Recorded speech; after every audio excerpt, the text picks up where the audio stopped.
Segunda parte da aula que eu estou chamando de checklist ou a vida como ela é. Qual é o intuito dessa aula? Qual é o intuito dessa parte prática? É sanar as dúvidas e nivelar o nível de conhecimento em relação ao projeto interdisciplinar.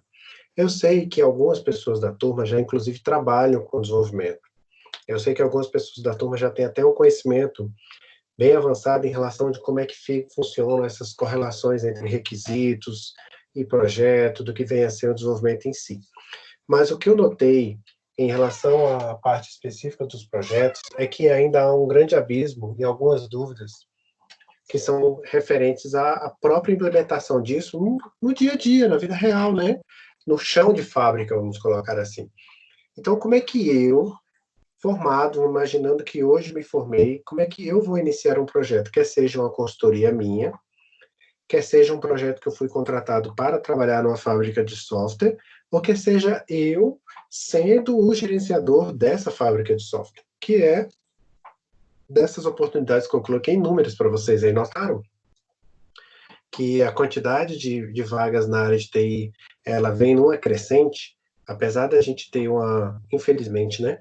Apesar de, infelizmente, a gente ter aí uma série de baixas na parte de número de vagas nas outras áreas, a área de saúde, juntamente com a área de TI, é uma área que está demandando muitos profissionais. Eu vejo isso em termos de colegas mesmo fazendo consultorias, buscando outras oportunidades, ou sendo chamados para trabalhar em outras oportunidades. Eu vejo isso no grupo de alunos em egressos, né, a quantidade, e fico muito satisfeito da quantidade de alunos egressos que estão conseguindo aí uma colocação no mercado. Então, graças a Deus, a área de TI, neste ponto, está nos permitindo, apesar de toda essa problemática aí, colher frutos, tá? Então, eu acho que é muito nesse intuito e muito do que eu vivenciei, né, e vivencio durante essas semanas aí no desenvolvimento de projeto que eu pensei nessa aula. Como eu falei, é uma aula prática. Para aqueles que já fazem, né, ou já fizeram aquilo que eu vou mostrar aqui, é seguir daqui para frente. Para aqueles que não fizeram ou não entenderam ainda, é oportunidade. Para isso, galera, eu vou precisar muito, muito, muito, muito de vocês. Muito em que sentido? Perguntar, como é que eu faço isso? Para que serve aquilo? Eu ainda não entendi muito bem essa questão de requisito funcional, no que concerne a questão relativa a um projeto, o que vem essa questão de limitação, como é que funciona o requisito não funcional, enfim, eu quero mostrar para vocês aqui o cenário amplo, né, de um desenvolvimento. Para isso, eu vou passar um vídeo de 7 minutos, que trata de uma das partes do Scrum. Falei para vocês que o Scrum é um framework para gerenciar produtos complexos, trabalhamos bastante ele na nossa aula de metodologias ágeis, e aqui está uma parte específica dentro do Scrum, que é a parte de planejamento da sprint, tá? Lembrando que o Scrum você tem uma parte específica, né, que é o nosso backlog, vou explicar isso também na prática. Você tem uma parte que é o sprint backlog, que é aquilo que você consegue executar. Ah, desculpa, vocês estão me escutando bem? Eu não consigo ver quem levantou a mão. Alguma dúvida? Pode falar, não precisa só levantar a mão, não, pode interromper.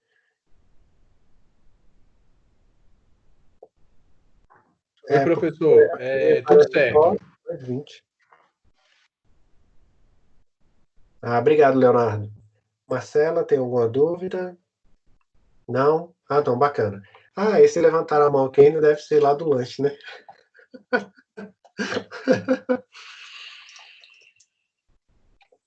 Bom, então vamos lá. Eu vou passar esse vídeo aí de 7 minutos e vou tecer com vocês alguns comentários importantes à medida em que ele for falando. O vídeo é em inglês, mas ele tem legenda. E eu vou parando o vídeo explicando para vocês exatamente como é que isso aí vai estar ligado ao nosso projeto. Tá? Então, imagine o seguinte cenário. Incorporem a seguinte situação. Você está na sua casa, está no seu trabalho, está em uma determinada consultoria, você recebe uma demanda, tá? Essa demanda que chega para você são os requisitos que um cliente quer executar. Então, essa é a demanda. Um cliente quer que você faça o sistema para ele. E ele coloca para vocês alguns requisitos, que é aquilo que ele quer que o sistema faça. Ponto. Este é o cenário. Então, vamos aqui ao nosso vídeo. In this video, we'll learn all about the sprint planning meeting. We will cover the inputs to the meeting, the goals, who attends, the time box, the general approach to running the meeting, and the outputs. As its name implies, the sprint planning meeting is used to plan the work of the sprint. The meeting doesn't happen before the sprint starts, but is the first event within the sprint. This is true of all Scrum events. Everything happens within a sprint, and there is no pause between sprints. The sprint planning meeting has two primary goals. First, determine what can be delivered in the sprint, and second, to plan how to achieve that delivery. The entire Scrum team attends the sprint planning meeting. The product owner's role tends to be more active during discussions of what can be delivered, and less active while the development team plans how to achieve the delivery, participating as questions arise. The sprint planning meeting is time-boxed to 8 hours for a 1-month sprint. For shorter sprints, the time box is shorter. A standard deadline is 2 hours of planning for every 1 week of sprint. Remember, a time box is a maximum amount of time, not a minimum or suggested amount of time. Many experienced Scrum teams regularly spend far less than the time box in sprint planning. All Scrum events are time boxed. With a limited amount of time, the team feels a sense of urgency to accomplish the goals of the time-boxed event. Nearly all people work most effectively when there are realistic but honored deadlines in place. Since the team knows there is limited time, they tend to focus on accomplishing the most important things during that time. Skilled Scrum Masters use the time box as a reason to move the conversation along when it is not serving the meeting's purpose. In this way, time boxes are a constraint that help focus on the value we can add by collaborating. Parkinson's law states that work expands to fill the time allotted. In everyday terms, this means that a meeting that is scheduled for 1 hour will tend to take the full hour, regardless of what gets accomplished. Rather than allotting the exact amount of time a Scrum event will take, Scrum specifies the maximum time, the time box. A skilled Scrum Master will help the team focus only on accomplishing the goals of the meeting. Experienced Scrum teams should find that many Scrum events are accomplished well before the time box expires. The sprint planning meeting is typically divided into 2 parts. Historically, these were referred to as Part A and Part B, though that language is not part of the current official Scrum Guide. Instead, the Scrum Guide refers to 2 topics of discussion related to the 2 goals, what can be delivered, and how will we deliver it. The 4 inputs to the meeting are the latest product increment, if the sprint is for ongoing development, the current product backlog, the projected capacity of the development team during this sprint, and past performance of the development team. The first 2 inputs, the increment and product backlog, help us inspect and adapt on the product itself. What is the most important thing to deliver, which we can use to craft the sprint goal?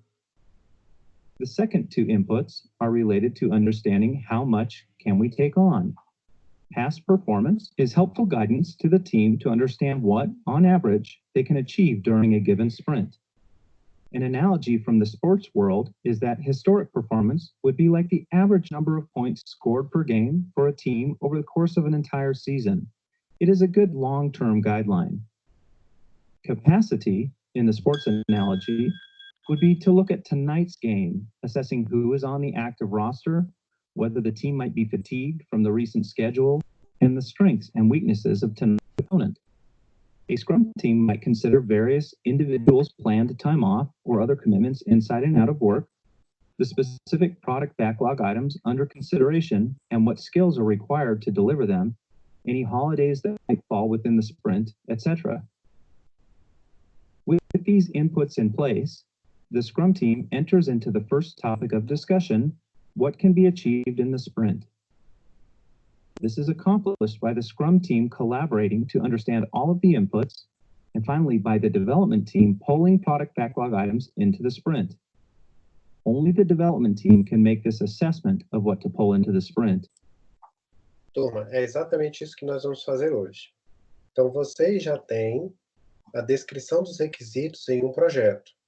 Os requisitos funcionais já foram definidos e descritos no início do semestre, né? Durante o primeiro bimestre, a gente já descreveu esses requisitos funcionais, já fizemos a sua especificação e já descrevemos aquilo que vai fazer ou não parte do escopo. Então, hoje nós vamos fazer a primeira parte, definindo aquilo que vai ser feito de uma maneira transcritiva. E na segunda parte, que é a parte mais importante da reunião de hoje, a gente vai definir o como. Logicamente, numa reunião de um projeto, esse tempo aqui seria muito maior, né? A gente calcula em torno de 2 horas de reunião, né? Para cada semana de trabalho. Então, essa reunião aqui, ela teria em torno de 8 horas. 4 horas para a primeira parte, mais 4 horas para a segunda. No nosso caso aqui, como vamos trabalhar com 5 requisitos, então nos daria aí em torno de 50 minutos, né? Em torno de 25 minutos para a primeira parte, em torno de 25 para a segunda parte, tá? Mas isso é só um tempo máximo, como ele falou. A ideia é que a gente tenha um tempo máximo para que a gente não faça reuniões que durem muito tempo e acabam não tendo um resultado produtivo. And any attempt by others outside of the development team will lead to some sort of dysfunction and typically to a reduction in quality. Experienced Scrum teams tend to spend very little time on the first topic, since they actively refine the product backlog on an ongoing basis. Once the development team has made their forecast for what can be achieved in the sprint, the entire Scrum team collaborates to choose a sprint goal. The sprint goal helps clarify the overarching purpose of the sprint. Understanding the purpose and impact of the work is a critical factor in creating high-performing teams. With the selected product backlog items and a sprint goal in place, the Scrum team moves into the second topic of discussion: how will the chosen work get done? The selected product backlog items are now contained in the sprint backlog, which is the development team's plan for the sprint. They collaborate to design the system and decompose the work required to deliver the selected product backlog items. These details are added to the sprint backlog. Effective development teams tend to decompose all work into small units that can be completed in no more than a day or two. They ensure that all work required to meet the team's definition of done is captured in the sprint backlog. As the development team creates the sprint backlog, they may discover that the work was larger than forecasted, in which case they discuss with the product owner what might be removed while still meeting the sprint goal, or if the sprint goal should be revised. The product owner also answers any new questions that arise about the details of the product backlog items that have been selected. When the meeting is complete, the development team should be able to explain how they plan to act as a self-organizing unit to deliver a working product increment that meets the sprint goal and contains all of the capabilities represented by the selected product backlog items. É exatamente isso que é o nosso objetivo. Ao final da aula de hoje, vocês devem ser capazes de responder como farão as entregas do restante do projeto de vocês nessa sprint, né? Nós temos aí, como eu contei com vocês, 6 semanas para fazer a finalização do nosso semestre. Então, nós vamos estipular 1 semana para fazer a parte de planejamento e ajuste dos artefatos, mais 4 semanas de fazimento, de entregas de artefatos, né? Então, uma sprint de 4 semanas de fato, e aí uma outra semana em que a gente vai ter as entregas sendo avaliadas, tá? Então, serão 4 semanas de produção, 1 semana de planejamento, tá? A parte de planejamento, normalmente, ela fica dentro da parte de sprint, né? Ela fica, conforme vocês viram aí no vídeo, dentro do próprio ciclo da sprint.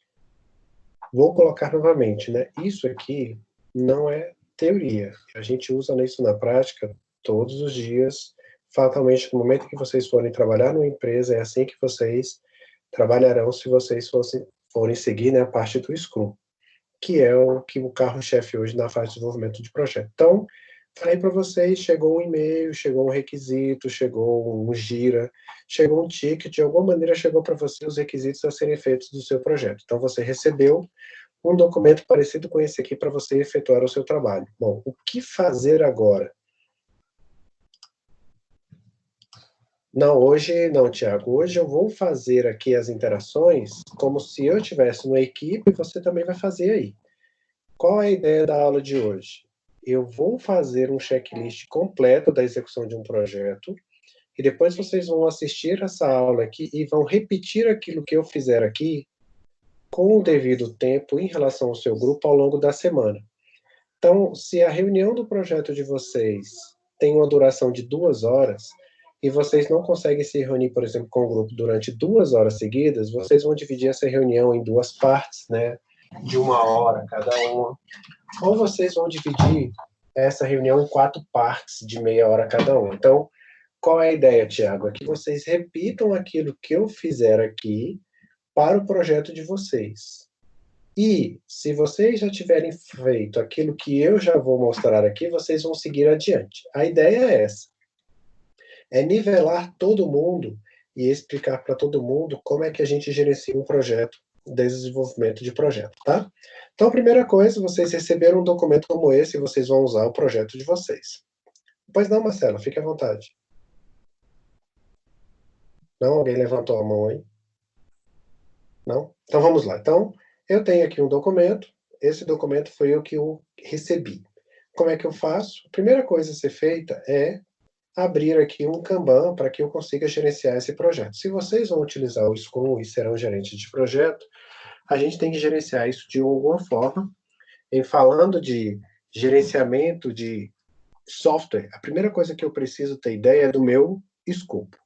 Como é que eu gerencio um projeto de desenvolvimento de software? A primeira coisa a ser feita é definir quais são as etapas do meu desenvolvimento. Então, aqui eu vou selecionar e escolher aquelas que são as básicas, o padrão de um Kanban, que é o to-do, aquilo que eu vou fazer, o meu backlog, aquilo que eu estou fazendo, tá? Que é o meu doing, então é o que eu estou fazendo.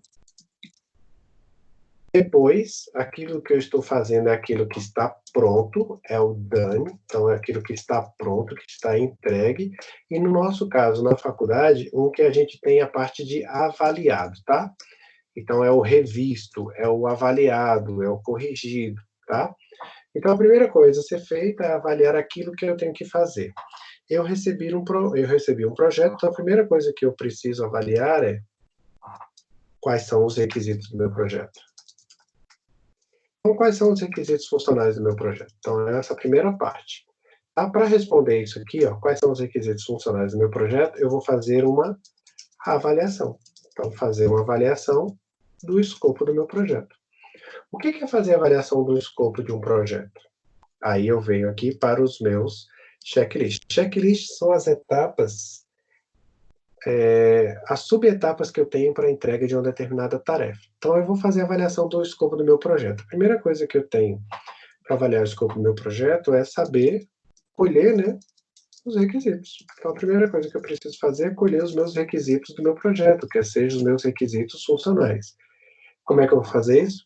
Por meio de entrevistas, por meio de avaliação de outros softwares, por meio da imersão dentro de um software, dentro de uma empresa, por meio de observação, por meio de uma série de formas. Esse colher os requisitos funcionais, a gente dá o nome de elicitar, descobrir. Então, elicitar os requisitos funcionais, né? Saber quais são os requisitos do meu software. Eu sei quais são os requisitos funcionais que eu recebi, então eu vou validar esses requisitos de alguma maneira. Eu vou verificar se esses requisitos que são colocados são de fato os requisitos que são necessários para se desenvolver um software de farmácia, de supermercado, de um iFood, de um aluguel de imóvel e assim por diante. Então eu preciso avaliar o escopo do meu projeto. Esse escopo do meu projeto enseja eu saber o que o cliente quer. Então, eu sabendo o que o cliente quer, eu tenho o tamanho do escopo do meu projeto. Uma vez que eu defini qual é o escopo do meu projeto, eu posso dar andamento às outras searas, certo? Mas não existe projeto de software sem existir um projeto de fato, né? Então, No momento em que eu estou desenvolvendo esse escopo aqui, é necessário que algo aconteça antes, né? Que uma demanda chegue para mim. Essa demanda, ela pode chegar de diversas formas. Um documento oficial de demanda, uma ordem de serviço, né? Se você estiver numa fábrica de software, é uma ordem de serviço que chega para você, é uma requisição que chega para você, um ticket ou uma requisição. Então, esse software, esse desejo de fabricar alguma coisa, de implementar alguma coisa, ele pode ser feito de várias formas. Então, por meio de demanda, por meio de requisitos. Então, como é que eu avalio essa demanda? Então, essa demanda ela vai ter que ter uma porta de entrada. A essa porta de entrada, a gente dá o nome de TAP, ou termo de abertura do projeto. O que é esse termo de abertura do projeto? Né? O que é esse fazer o termo de abertura de projeto? É quando você inicia o seu projeto e indica quem vai ser o gerente do projeto, a definição inicial do escopo. Então, quais são as atividades que eu tenho aqui? Desculpa. A definição do gerente de projeto, né? Quem vai ser o gerente do projeto, e a definição de quem vai ser, ou qual será o meu escopo. Então, qual é o escopo do projeto? Qual é o escopo inicial do meu projeto? Né? O que eu quero fazer? Então, fazer a validação, descobrir, fazer o desenho dos limites colocados do meu projeto, até onde o meu projeto vai. Então, é a definição do escopo do meu projeto. Nessa definição do escopo do meu projeto entram os requisitos funcionais, não funcionais, de desejo, de pessoas e assim por diante. Então, notem, então, no momento em que há o desejo de fazimento de um determinado software, eu tenho que fazer isso por meio de uma abertura de projeto. Como eu falei para vocês, essa abertura ela pode chegar por vários caminhos, tá? Então, isso aqui pode vir por várias formas, tá? Então, tem várias formas. Citei aqui algumas para vocês, né? Por meio de demanda, por meio de DOD, por meio de ordem de serviço, por meio de ticket, por meio de requisição, por meio de e-mail, sinal de fumaça e assim por diante. Se você estiver numa empresa que tiver um analista de requisitos, isso advirá de lá analista de requisitos. Se for uma empresa que tiver um PMO, né, um escritório de projetos, pode ser que venha de lá. De alguma maneira, esse requisito ele vai chegar para você. Você vai desenhar qual é o seu termo de abertura, vai saber aquilo que tem que ser feito, e agora você vai fazer a avaliação desse escopo. Mas fazer a avaliação desse escopo enseja em você definir o seu escopo, refinar o seu escopo, não é isso? A validação vem a partir de uma definição do escopo. A definição do escopo de quem? Do seu projeto. O que é a definição do escopo de um projeto de software? São os seus requisitos funcionais, mais os seus requisitos não funcionais e a sua arquitetura. Então, no momento em que eu tenho a definição do escopo do projeto, o que eu estou fazendo? Sentar em uma reunião para definir qual é o escopo do meu projeto, quais são os requisitos que fazem parte dele. E elencar também a capacidade e o tamanho do meu projeto. Então, ó, a partir do momento em que eu defini qual é o meu escopo, eu defini qual é o meu tamanho, eu tenho que definir também qual é a parte específica desse escopo. Então, esse item aqui, ó, ele vai se tornar um cartão, que é a definição do escopo do meu projeto. Então, dentro de um TAP, inicio da definição de um escopo de projeto. Nesse momento em que chega o problema a ser resolvido, eu quero que você implemente uma nova forma de gerenciar editais aqui na minha empresa. Eu quero que você gerencie o empréstimo de livros. Eu quero que você gerencie como é que eu vou cuidar de plantas em um determinado cenário. Ou seja, o problema chega para você. Você entende qual é o problema, analisa quais são os requisitos necessários para ele. Então, na definição do seu escopo, você precisa saber quais são os requisitos. Uma vez que você descobriu quais são os requisitos, você vai elaborar o projeto. A elaboração desse projeto ela vai se dar na forma de quê? Na forma de um protótipo, na forma de uma definição de uma tela, na definição de um requisito não funcional, ele pode se dar de inúmeras formas. Então, você vai fazer a elaboração de um projeto. Bom, pois bem, eu tenho que elaborar um projeto, mas como é que eu elaboro um projeto se eu não sei exatamente aquilo que eu vou fazer? Eu preciso fazer, então, uma análise. Eu preciso fazer uma análise dos meus requisitos para saber se aquilo é viável, se não é viável em relação ao tempo. Então, ótimo. Então, eu tenho aqui a definição do escopo do meu projeto sendo materializada numa especificação. Bom, mas como é que eu faço essa especificação? Eu venho aqui no documento, olho quais são os requisitos que estão colocados lá no meu projeto, tá? Então, deixa eu diminuir isso aqui, deixa eu tirar essa tela aqui do meu lado, aqui, só um minuto.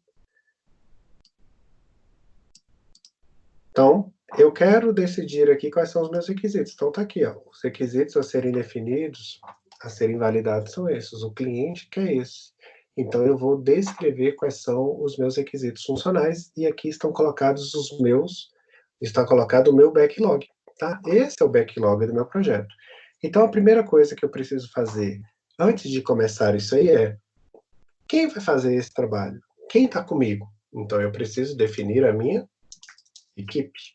Então, eu vou definir o meu time, a minha equipe. Eu vou trabalhar e gerenciar a parte de pessoas do meu projeto. Quem são as pessoas? Definição da equipe, do time, da quantidade de pessoas, do perfil de pessoas que eu preciso. Vou precisar de análise de desenvolvedores, de arquitetos, de design, de um DBA, de um AD, de um analista de requisitos, enfim, quais são os profissionais que eu preciso para trabalhar no meu projeto. Então, eu defino a equipe, sei que aquela equipe vai trabalhar comigo, eu já sei quais são os requisitos, agora eu preciso fazer a parte de configuração.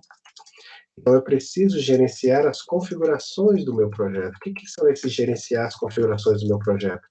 Eu preciso trabalhar as ferramentas que eu vou precisar, qual a linguagem de programação que eu vou precisar, qual é o banco de dados, qual é o sistema operacional, qual é a forma que eu vou gerenciar os meus requisitos funcionais, vai ser por meio do Google Docs, vai ser por meio de um Office em que eu vou fazer um Office 365 e compartilhar, enfim, eu tenho que projetar como é que essas coisas vão acontecer.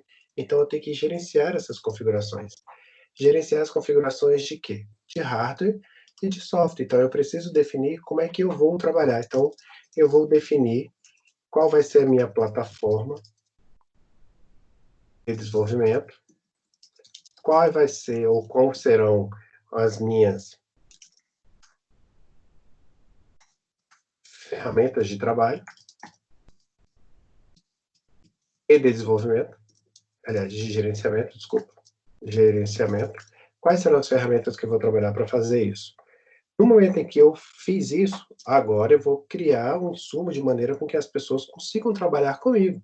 Então, o que eu vou fazer? Bom, eu vou criar um diretório, vou criar um espaço virtual para que as pessoas consigam colocar os documentos que lá estão, porque se eu vou elicitar requisitos, você vai chegar com a lei que fala sobre como é que é venda de produtos, a outra vai me chegar com a entrevista, o outro vai me chegar com os requisitos colocados por um determinado cliente, o outro vai trazer um layout de um sistema que se assemelha com aquele, então vão vir muitos documentos, e eu preciso que esses documentos fiquem reunidos. Então eu vou disponibilizar, né, eu vou disponibilizar um diretório virtual para eu colocar todos esses documentos. Então, um diretório virtual, quer seja lá no Google Drive, no OneDrive, Dropbox, e aí você vai escolher um da sua preferência. No momento em que eu disponibilizei esse diretório virtual, eu vou compartilhar o documento entre todas as pessoas da minha equipe. Então, eu vou compartilhar os documentos com a minha equipe, com o meu time, para que todo mundo tenha ideia de quais são os documentos que lá se encontram, quer sejam documentos de requisitos, quer sejam documentos específicos de arquitetura de software. Então, compartilhei os documentos lá com o meu time. Agora é a hora de eu fazer uma parte específica do meu gerenciamento, né? Se eu definir aqui qual é o meu time, como é que eu vou gerenciar esse meu time, como é que eu vou gerenciar as configurações? Então, aqui, eu posso começar a trabalhar com a definição de equipe e time, mas dentro de um projeto maior, né? Então, a definição de equipe de time, ela vai acontecer de fato, mas ela vai acontecer como um item em relação àquela equipe que vai trabalhar para mim. Então, eu posso, em um determinado momento, selecionar que as pessoas A, B e C trabalham comigo nesse projeto, as pessoas B, C e D trabalham neste projeto comigo. Então, dentro da mesma equipe, posso separar isso em ilhas. E como é que eu vou fazer isso? Bom, eu vou fazer isso por meio de um gerenciamento de um quadro. Então, eu vou fazer um Kanban. Então, eu vou disponibilizar um Kanban para que as pessoas trabalhem comigo. Disponibilizar um Kanban. Então, é isso que eu vou fazer. Como é que eu faço isso? Por meio do Trello, igual eu estou fazendo aqui. Disponibilizar. Então, está faltando ali. Disponibilizar um Kanban. Como é que eu vou fazer isso? Eu vou definir a equipe e o time, eu vou criar um quadro, eu vou elencar as tarefas que precisam ser feitas, elencar as tarefas, e eu vou definir responsabilidades. Ou seja, você vai fazer tal coisa, você vai fazer tal coisa. Então, tá aqui. Então, eu vou disponibilizar um quadro, um Kanban, para que eu gerencie o meu projeto. Então, eu vou disponibilizar um quadro para gerenciar o meu projeto. Como é que dá o nome disso? Um Kanban, um quadro, para poder fazer a gerência, para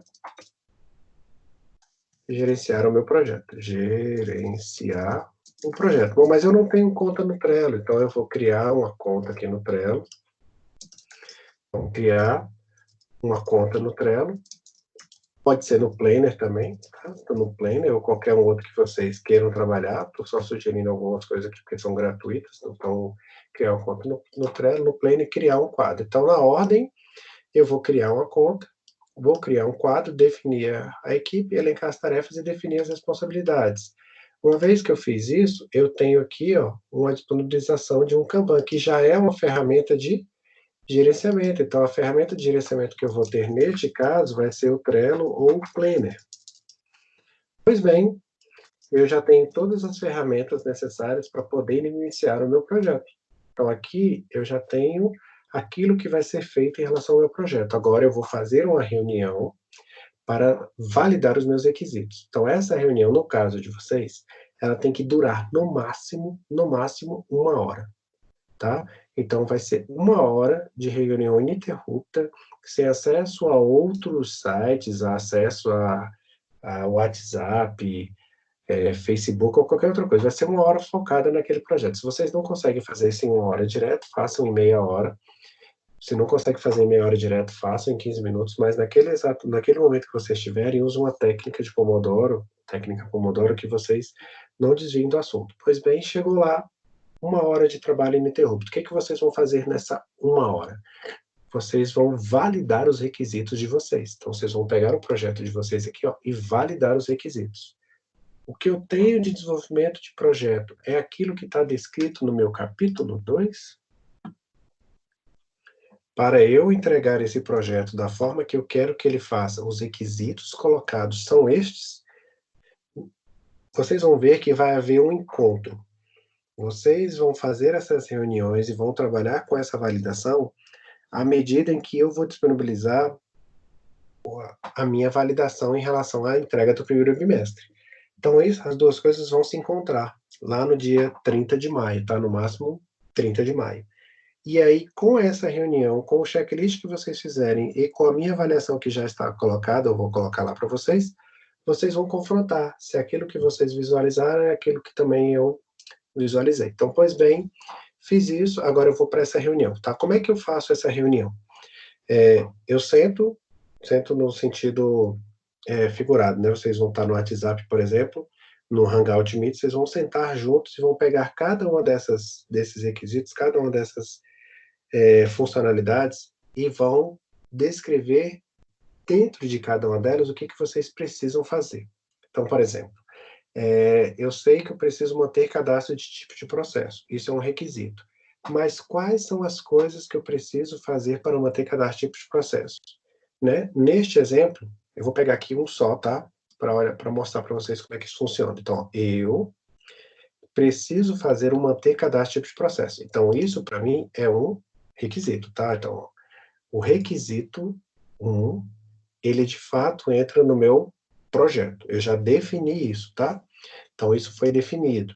Eu já defini que o meu requisito 2, de fato, entra no meu projeto. Então, ele vai virar um cartão aqui. O que eu preciso fazer para que esse cartão, para que essa funcionalidade, de fato, seja entregue, né? Seja colocado como pronto? A primeira coisa que eu preciso, no momento em que eu tenho ele aqui em minhas mãos, é validar o requisito. Então, este requisito ele precisa ser validado e referendado. Todo mundo da equipe, se o grupo de vocês, por exemplo, são de 5 pessoas, as 5 pessoas têm que conseguir resumir para que serve aquele requisito. Então, vamos imaginar que eu tenha o Tiago, o Wagner e a Samara no mesmo grupo, tá? A Samara vai começar a falar, olha, O manter cadastro de tipo de processo serve para trabalhar com o cadastro de processos no que se refere a uma reclamação. Você poderia completar, Wagner. Ó, reclamação, a parte de liminar, a parte específica de uma causa penal.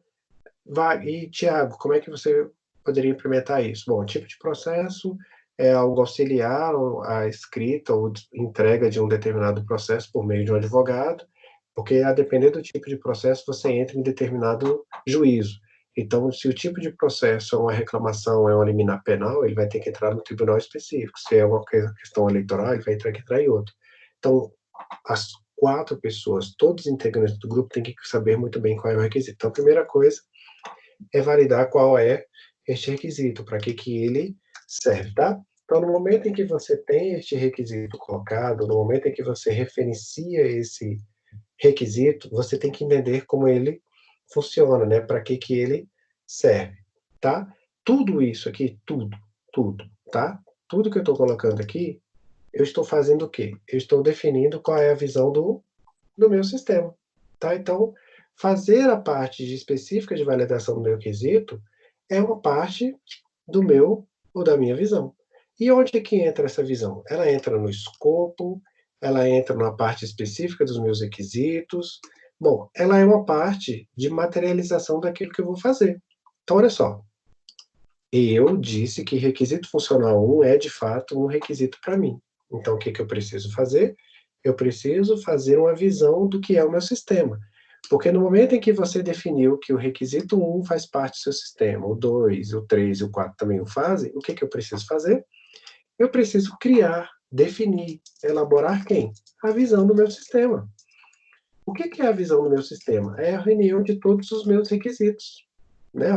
Quando eu juntar aqueles 5 requisitos aqui, ó, no momento em que eu tiver os meus 5 requisitos feitos, esses 5 requisitos aqui vão fazer com que o meu sistema esteja pronto. Então, ó, a elaboração de uma visão de sistema nada mais é do que a reunião dos meus requisitos funcionais, então é a descrição, né, dos meus requisitos funcionais, a descrição dos requisitos funcionais. Além dos requisitos funcionais, eu vou precisar descrever também os requisitos não funcionais. No caso de vocês, vocês não entraram ainda nessa seara, né? Mas vão entrar. Do que vem a ser um requisito não funcional. Opa! A descrição. Ah, porque eu entrei errado aqui. Não seria aqui, né? Deixa eu excluir. Seria na parte de checklist. Então, o que é a visão? A visão nada mais é do que a descrição dos requisitos funcionais, a descrição dos requisitos não funcionais, a descrição dos meus atores e a correlação entre eles. A descrição dos atores e dos requisitos que eles acionam, né, que eles fazem. Então, é a descrição dos atores e as relações com os requisitos funcionais, as relações com os requisitos funcionais. Requisitos funcionais. No momento em que eu faço isso aqui, que eu tenho isso aqui, eu posso elaborar o meu diagrama de casos de uso. Diagrama de casos de uso. Então, tá aí. Quando eu faço a minha visão de sistema, que está atrelado ao meu escopo, que está atrelado às configurações que vão ser feitas em relação ao Kanban, em relação àquilo que vai ser feito, ó, eu tenho a descrição, vamos colocar assim, lógica de tudo que eu preciso para fazer meu sistema. Estou na primeira parte da reunião, estou descrevendo o que é o meu sistema, para que ele serve. Não estou dizendo como ele vai ser feito, não estou dizendo que aquele requisito vai ser feito em Java, em PHP, não estou dizendo que ele vai ser web service, estou dizendo o que é o meu sistema. Então, para que eu consiga passar para os próximos passos, né, eu preciso definir qual é, de fato, o meu sistema. Só que o meu sistema não se faz apenas de requisitos funcionais. Esse aqui é um requisito funcional. Eu tenho outras partes, né? O meu sistema, ele tem que ter um hardware para funcionar, ele tem que ter uma linguagem de programação que vai ser feita, eu tenho um software que vai ser utilizado para programar. Então, eu preciso de toda uma parte específica, uma parte arquitetural para que isso aqui seja feito. Então, o que eu preciso elaborar? Eu preciso elaborar a minha arquitetura. Então, liberar a arquitetura do meu sistema. O que seria a arquitetura do meu sistema? é aquilo que vai permitir com que o meu sistema funcione. E o que o meu sistema precisa rodar? O que ele precisa ter? Ele precisa ter requisitos funcionais. Bom, mas isso já está na minha visão. Mas a visão é algo amplo, é algo que não entra em detalhes de cada um deles. Então, eu preciso fazer uma especificação de cada requisito. Então, os requisitos precisam ser descritos em detalhes, aquilo que eu vou precisar fazer. Então, para isso, eu tenho que seguir os meus requisitos e a minha arquitetura. Aonde é que entra isso? Aqui, ó. Então, no momento em que eu elaboro a minha visão, tá aqui, ó, o que eu estou fazendo? Validando e descrevendo os meus requisitos funcionais. Depois, se necessário for, né, os meus requisitos não funcionais, que a gente não tratou neste semestre, vocês vão tratar neste bimestre agora, tá? Junto com o professor Seric ou com o professor Edgar. E aí, a partir daí, vocês descrevem quem são os atores, isso aqui a gente já trabalhou, e com isso aqui feito, vocês conseguem entregar o diagrama de caso de uso que nós fizemos no primeiro bimestre.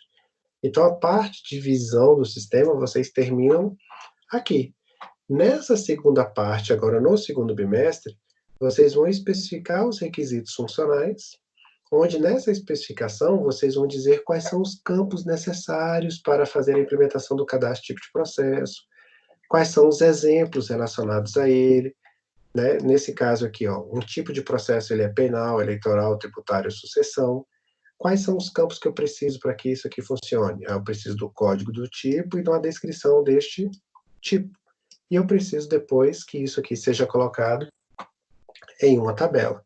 Então, aqui está a descrição da regra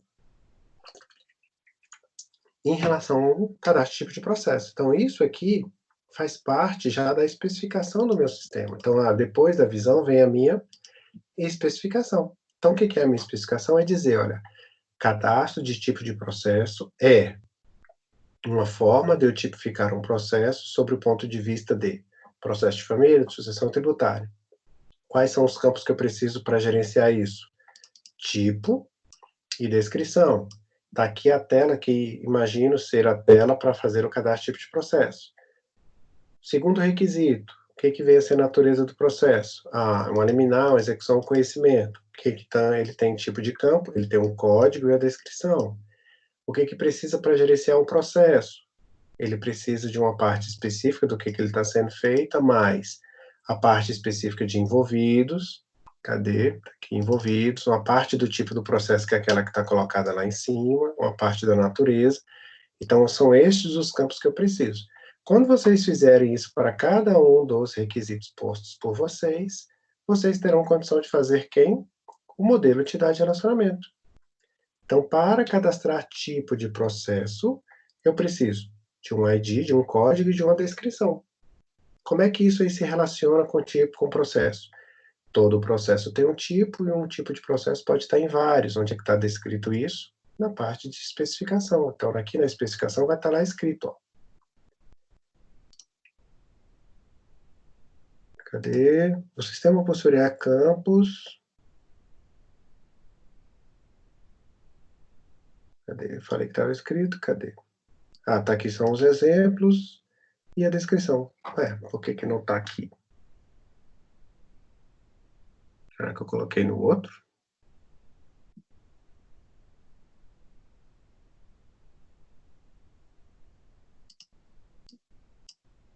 Tá aqui, ó.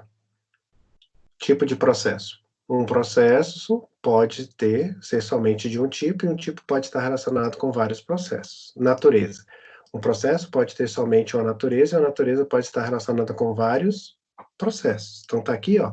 Aqui está a regra de negócio no que se refere aos relacionamentos entre processo e tipo processo, que é a questão da cardinalidade, que vocês já estavam começando a ver com Marcos, e a parte do que tem a ser o processo, né? As minhas chaves primárias, as chaves artificiais e as minhas chaves estrangeiras. Então, aquilo que eu tenho aqui nada mais é do que a especificação dos meus requisitos. E o que eu tenho que ter na especificação destes requisitos?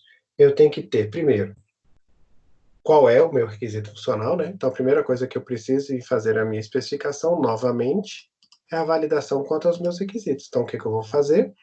Eu vou validar os meus requisitos. Então, o requisito que chega para mim, eu vou validar. Esse requisito é o que você precisa mesmo de fato, então eu vou validar o meu requisito funcional. Validei o meu requisito funcional. Uma vez validado, eu vou criar o quê? A prototipação da minha tela. Como é que eu imagino quais são os dados que vão ser necessários para inserir naquele sistema. Então, eu vou fazer a prototipação das telas. Uma vez que eu fiz a prototipação de como eu imagino, eu vou elaborar o modelo entidade de relacionamento. Então, no modelo entidade de relacionamento, eu tenho aqui o meu descritivo gráfico de quais são as regras de negócio. Então, no momento em que eu tenho quais são os requisitos, agora basta dizer quais são as regras de negócios relacionadas a ele. Então, dentro da parte de especificação de requisitos de arquitetura, entra o modelo entidade de relacionamento, certo? Neste passo aqui, eu tenho já o desenvolvimento do projeto sendo realizado, não é isso? Então, ó, o projeto está sendo realizado aqui. E como é que eu vou gerenciar esse meu projeto, uma vez que ele está definido do meu escopo, né? Isso vai estar lá no meu TAP, vai estar lá na parte específica de como é que essas coisas chegaram para mim. Mas lembra que eu falei que no momento em que isso chega, a depender de como chega, você tem que sentar e discutir para saber qual é o tamanho, qual é o meu escopo? Como é que eu defino o escopo de um projeto? A definição do escopo do projeto, ela se dá por meio de uma definição de uma estrutura analítica de projeto. Então, você vai elaborar uma EAP, uma estrutura analítica de projetos. Então, não sei se vocês já começaram a ver isso aqui com o professor Rogério Aparecido. Já? Sim ou não?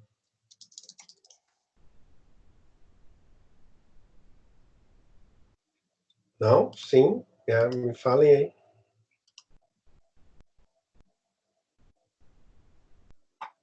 Sim? Bacana. Então, olha só. Você já tem um escopo. Você já sabe o que vai ser feito. Notem que eu estou indo e voltando naquilo que vai ser feito. Tá vendo? Primeiro chegou o requisito. Eu valido o requisito. Depois do requisito feito, eu vejo como é que eu vou fazer.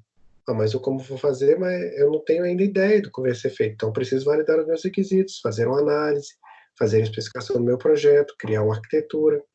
Mas quem vai fazer isso? Bom, quem vai fazer isso vai ser uma equipe. Tá, e quais serão as atividades que essa equipe vai ter que desempenhar? Então, eu preciso elencar quais são as atividades. Como é que eu sei quais são as atividades? A partir da decomposição das minhas tarefas, que é a EAP, tá? No momento em que a gente faz isso, a própria estrutura da minha EAP, a própria definição da minha atividade, vai fazer parte de um cronograma, de algo maior, tá? Então, esse cara aqui, ó, ele está dentro da parte de abertura de projeto, mas ele, em si, ele pode ser convertido em um cartão, se eu quiser. Então, notem, nada é 0 ou 1, nada aqui é absoluto.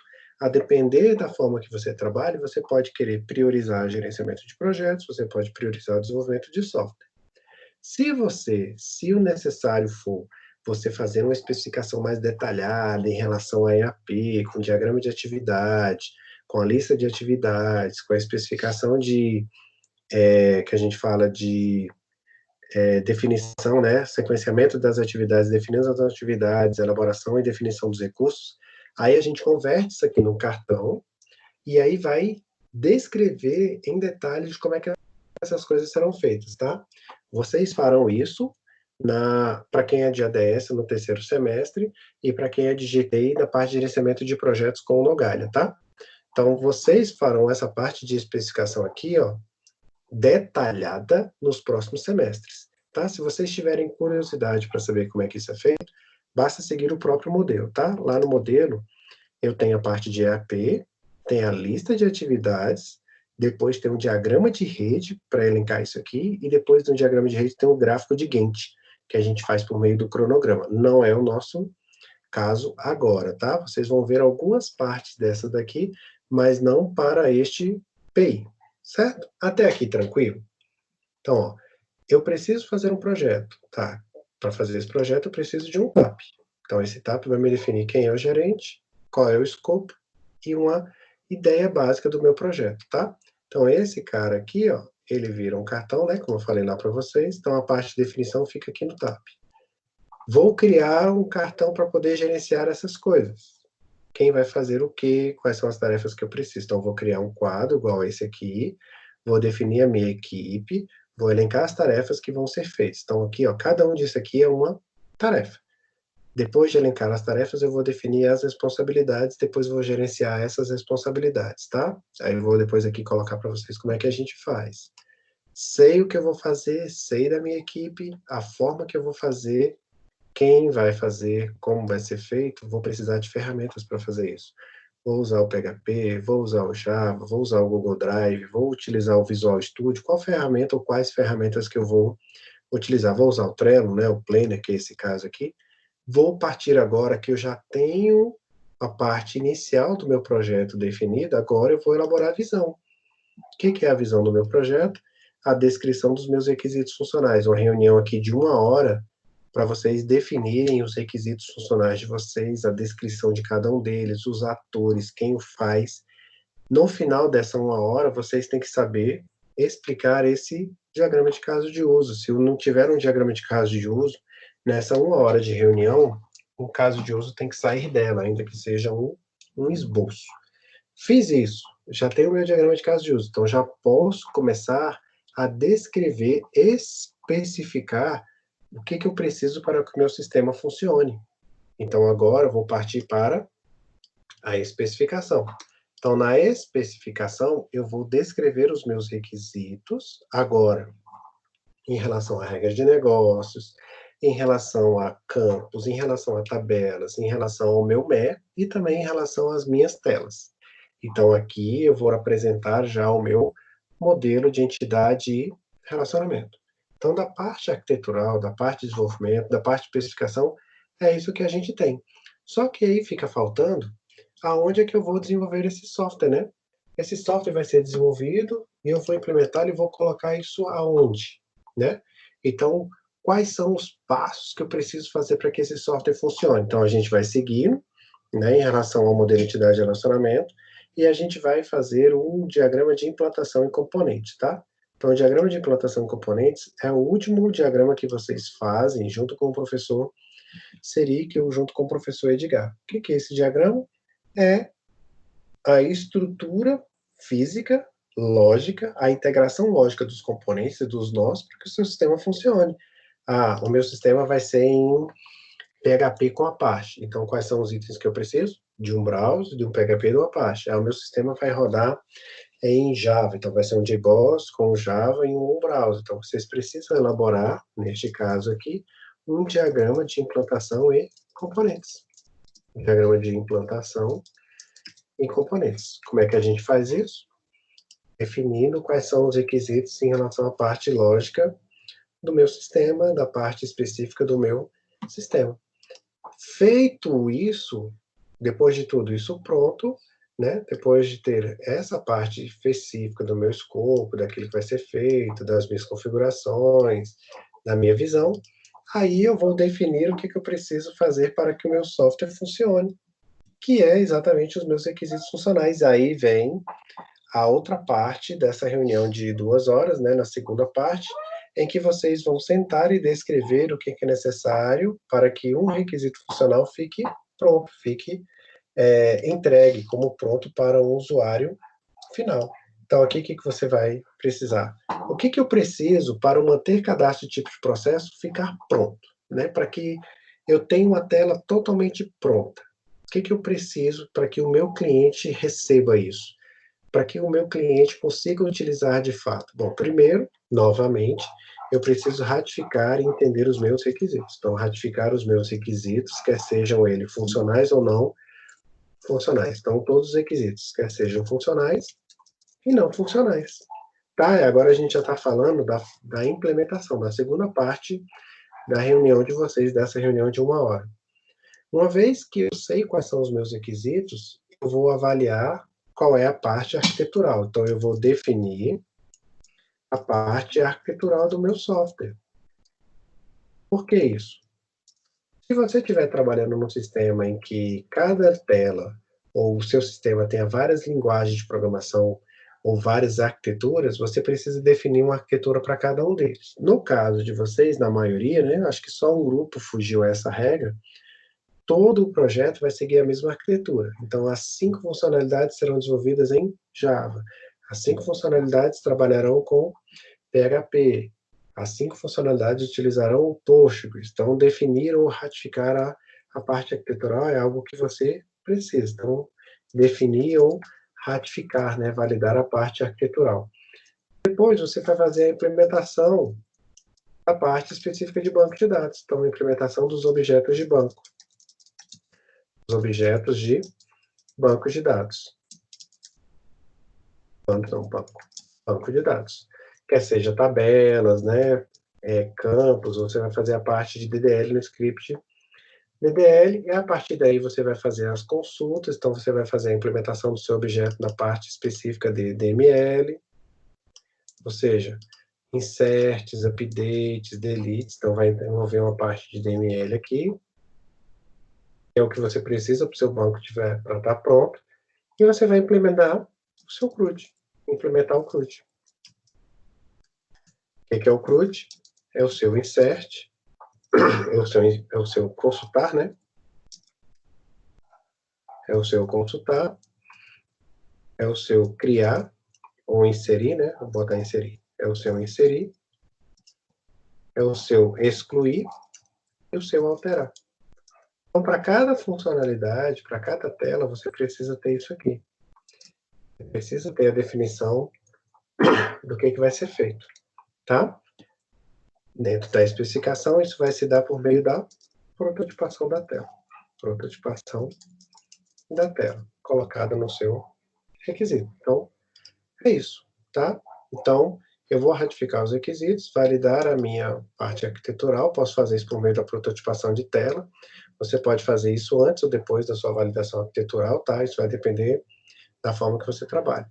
Mas cada projeto vai ter, em suma, isso aqui. Aí o seu projeto vai virar um requisito 2,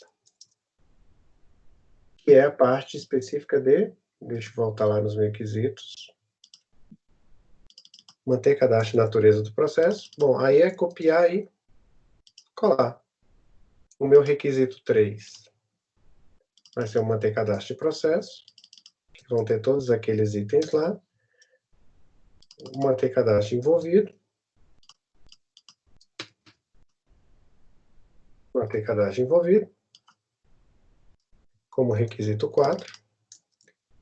A parte específica do meu anexação de peças processuais, como sendo o requisito 5. E a parte de login e criação de usuário, meu requisito 6. Pois bem, então aí colocados os meus requisitos, tudo que eu preciso fazer no meu projeto. Aí o que eu vou fazer? Eu vou chegar aqui e falar, olha, para elaborar a visão do meu sistema, então vamos imaginar que eu já tenha feito tudo isso aqui, tá? Eu já tenho o TAP, eu já disponibilizei o Kanban, eu já defini o escopo do projeto. Agora vem a fase de gerenciar, que é o que vocês vão fazer durante toda a semana, né? Ou já fazem isso durante o projeto. Então, aqui na visão do sistema, vocês vão aqui na parte do time de projeto de vocês, né? Aqui eu não tenho ninguém no meu time, né? Eu tenho que acrescentar alguém aqui no meu time. Deixa eu me colocar um time aqui.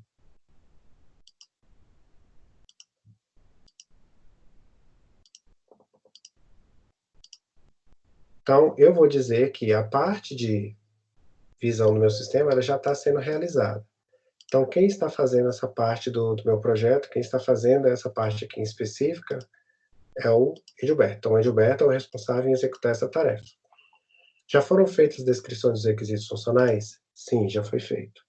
Já foi feita a parte de descrição de requisitos funcionais, não está no escopo do nosso projeto, então posso dizer que já está pronto. Já fiz a descrição? Já fiz a descrição. Então, 75% dessa atividade aqui já foi feita. Eu preciso elaborar a EAP. Então, para elaborar a EAP, eu vou colocar em execução. Quem vai ser o responsável? Aí você vai ter os membros lá, né? Se você tem 5 pessoas na sua equipe, vão aparecer aqui 5 figurinhas aqui, né? 5 logins. Aí você vai dizer que para fazer a EAP, essa pessoa será responsável. Ah, que dia que você tem que entregar isso? Ah, você tem que entregar isso na semana que vem, no dia 25. Então, no dia 25 está posto para você fazer a sua entrega. Então, a cada reunião, a cada semana, né, a cada dia que vocês estipularem aí para avaliar o seu projeto, vocês vão pegando aqui os cartões e vão levando para a sua execução, até que todos eles estejam finalizados e estejam avaliados. Pode ter mais colunas, né? Pode. Aqui eu coloquei só o básico, mas você poderia ter uma coluna de backlog, uma coluna de to-do, né? Uma coluna de priorização, né? Você pode ter aqui várias colunas que você tem para colocar. Mas notem, o projeto de vocês não é simplesmente a reunião dos requisitos funcionais. E é isso que eu queria demonstrar aqui, e espero que tenha sido claro e mostrar como é que essas coisas acontecem. Para que o seu sistema de software seja disponibilizado, seja criado, seja feito, são necessários vários outros passos, que são os passos relativos a um gestor, que são os passos de definição arquitetural, de definição de gerenciamento de itens de configuração, de gerenciamento de projetos, quer seja de EAP, de cronograma, de TAP, quer seja numa parte de definição de hardware, num diagrama de implantação de componentes, quer seja na prototipação de um determinado requisito, na especificação desse. Então, notem, esse projeto aqui de vocês, ele não é simplesmente a reunião aqui de 6 requisitos somente. Isso aqui descreve apenas uma parte do projeto, o que é. Agora, como isso vai ser feito, aí vem na parte específica de gerenciamento em si. Então, isso que eu fiz aqui, como eu falei, muitos de vocês já devem ter feito assim, já estão fazendo assim, já tem bem definido qual é o escopo, já tem bem definido qual é a especificação de cada requisito, né? Para aqueles que ainda não fizeram, basta agora seguir esses passos que fiz, seguindo essa ordem cronológica que mostrei aqui para vocês. Ela acontece muito parecido com isso que eu falei para vocês. Como eu falei, não é algo absoluto. Se você está numa empresa que você tem um escritório de projetos, a sua parte da EAP, ela vai ser feita juntamente com a parte do TAP, né? A descrição dos requisitos, ela vem muito junto com os pacotes de trabalho. Mas se você não trabalha numa empresa projetizada, esse levantamento dos requisitos, ele vai se dando à medida que você vai conhecendo mais o projeto. Então, você faz a EAP à medida que você vai levantando os requisitos também. Se você trabalha numa empresa de desenvolvimento de software que trabalha com DevOps, muito possivelmente a sua parte arquitetural ela vai andar junto com a sua parte de requisitos, né, de definir quantos processadores, de qual a linguagem de programação, isso vai ser definido muito ao longo da própria especificação e desenvolvimento do seu projeto, tá? Então, como eu falei, é uma aula de a vida como ela é, né? Uma especificação de fato como é que as coisas acontecem. Eu espero, né? Eu espero que vocês tenham gostado dessa explanação e que ela tenha sido clara e que ela possa contribuir para vocês, tá? Aí, novamente, eu vou deixar vocês bem à vontade para vocês me dizerem, né, aquilo que vocês estão entendendo, daquilo que vocês precisam entender e o que vocês precisam da minha ajuda para que vocês compreendam. A engenharia de software, ela não é simplesmente um decoreba do que é requisito, do que é análise, do que é uma etapa de Scrum, o que é uma PF. A engenharia de software, ela agrega todas as outras áreas, quer seja a parte de hardware, parte de banco, a parte de requisitos, a parte de segurança. Então, trabalhar com desenvolvimento de software é algo muito mais amplo, tá? Bom, vou deixar de falar um pouco aqui, vou deixar vocês aí nesses 10 minutos me darem um reporte do que acharam em relação a essa explanação. Se ficou em alguma coisa às escuras, se alguma coisa não está claro. Eu falei aqui para vocês de um vídeo, né? Mas eu disponibilizei para vocês aqui 27 vídeos acerca dessa disciplina. São vídeos pequenos, coisa que você consegue ali, até fazendo alguma outra coisa, escutar e conseguir compreender bem. Mas é algo que, assim, se você definir ali meia hora, ou separar meia hora por dia, você consegue assistir aí várias vezes, às vezes o mesmo vídeo, ou assistir 2 ou 3. Tá? O importante é vocês entenderem o meu objetivo. Fazer com que vocês consigam gerenciar um projeto de pequeno porte, desde a parte de requisito até a parte de definição arquitetural. Nos próximos semestres, a gente vai seguir com outras partes do nosso sistema. Definição de projetos lógicos de rede, a implementação de planilhas de custo, gerenciamento de riscos, implementação de fato na mão, na massa, para quem é de ADS, implementação de requisitos e desenho de requisitos para quem é de GTI. Então, essa parte básica aqui é o que todo mundo precisa conhecer para poder gerenciar ou para poder executar. Ok? Me digam aí o que acharam, por favor. Sejam o mais sinceros possíveis, por gentileza. Tem alguém ainda aí? Tá todo mundo dormindo? Acordaram? Professor, Pois não. eu vejo lá na página, né, do curso, que o senhor disponibiliza alguns vídeos, né? Pois não. Um deles foi referente ao Git, né? Aí Perfeito. eu queria saber mais um pouco, assim, do que se trata o Git, né? Do desenvolvimento. Excelente pergunta, Leonardo. Pois não. Bom, imagine você, né, trabalhando na sua casa, desenvolvendo um software. Né? Aí você está lá desenvolvendo um software em PHP. Aí você começa a digitar lá seus códigos, a parte de formulário HTML, a sua parte de inserção. Imagine que, ao mesmo tempo, você está criando esse documento aqui, ó, certo? Você está com esse documento de requisitos e você está trabalhando na parte de especificação dele. E, ao mesmo tempo, você está fazendo a implementação do banco de dados, criando um modelo junto com o Marcos Vinícius, fazendo a implementação do modelo de entidade de relacionamento. E aí você quer disponibilizar isso de alguma forma para que você consiga não somente guardar isso como um backup, mas também ter versões. Então, no momento em que você faz uma determinada alteração no documento, você quer ter a capacidade não só de recuperar aquele documento em qualquer lugar onde você esteja com conexão à internet, que é igual a esse documento aqui, mas você quer ter a capacidade de voltar algumas versões. Por quê? Você faz um software hoje, ele está na versão 1.0. Aí amanhã você acrescenta um novo recurso, na versão 1.1. Então vamos imaginar o WhatsApp. Eu gosto muito de exemplificar o WhatsApp porque é um exemplo clássico de como é que eles trabalham com isso. Então na primeira versão eu só disponibilizo o texto. Na segunda versão eu coloco texto e emoji. Na terceira versão eu coloco texto, emoji e vídeo. Aí no momento que eu coloquei vídeo, os celulares que possuem Android versão 7.0 começam a travar, começam a dar problemas demasiados porque eu coloquei o vídeo. Então, para não causar um prejuízo maior, eu quero voltar à versão 1.2, que era a versão que não tinha o vídeo. Bom, mas como é que eu volto à versão 1.2 se eu já publiquei, se eu já sobrescrevi o que está lá? Então, o GitHub é uma forma, o Git, né? O Git é uma forma de você versionar o seu software de maneira com que não somente você pegue a última versão, mas todas as versões históricas que você tem lá. É muito similar, Leonardo, ao que a gente tem aqui no Google Drive. Quer ver? Deixa eu te mostrar uma coisa. Esse documento aqui, ó, ele é redigido por mim ao longo do semestre várias vezes. Eu altero esse documento aqui continuamente. Aí agora eu me lembrei que eu tinha esquecido de fazer uma parte nesse documento. Eu apaguei algo que não deveria. Nesse documento, eu apaguei aqui, ó, um capítulo que se chama prototipação de telas. Eu apaguei esse capítulo. E agora, como é que eu faço para voltar? No GitHub, você faz o que a gente chama de branches, né? Você cria um projeto e você faz o download dos códigos que estão lá. E esses códigos, eles são versionados, versão 1.1, 1.2, 1.3, da mesma forma que eu tenho aqui, ó.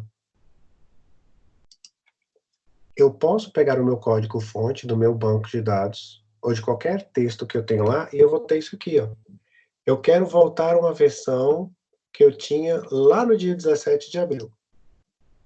Então, ele vai me mostrar aquilo que você tem de alteração ao dia atual. Ele faz um comparativo.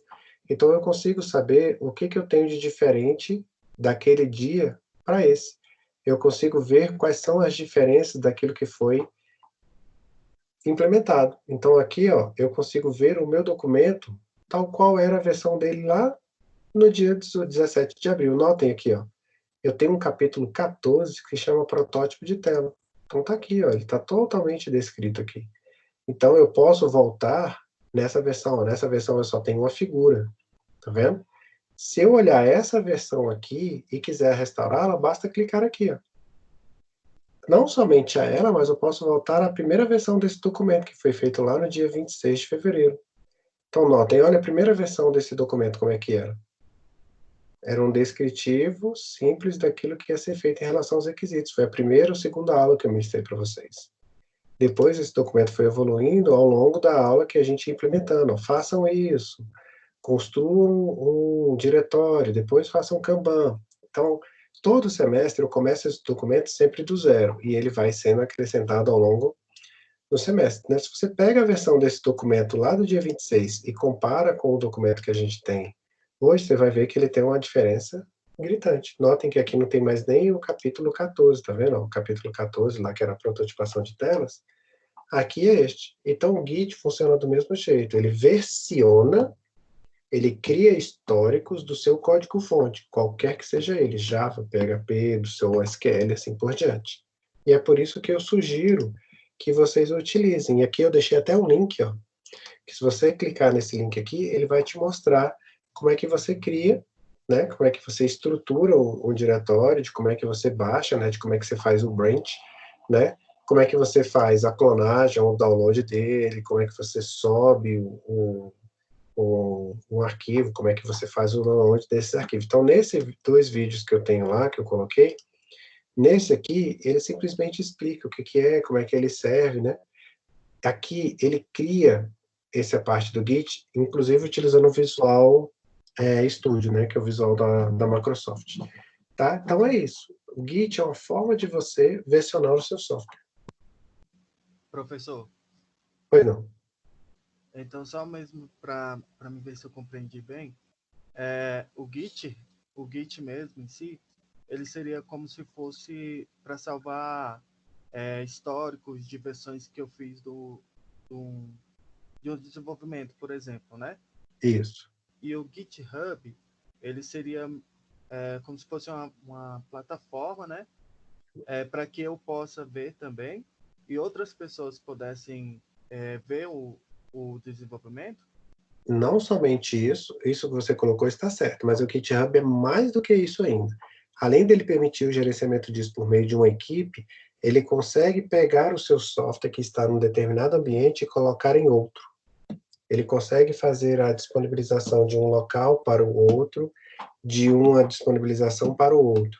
Aí, para entender como é que funciona bem essa parte de GitHub, aí você vai assistir esse cara aqui, ó, o DevOps, em que é essa integração, né, que existe. Só a figurinha, vou só mostrar a figurinha. Boa noite, aqui. pessoal, tudo bem? Então, deixa eu só mostrar a figurinha que ele vai mostrar aqui, ó, que é a integração.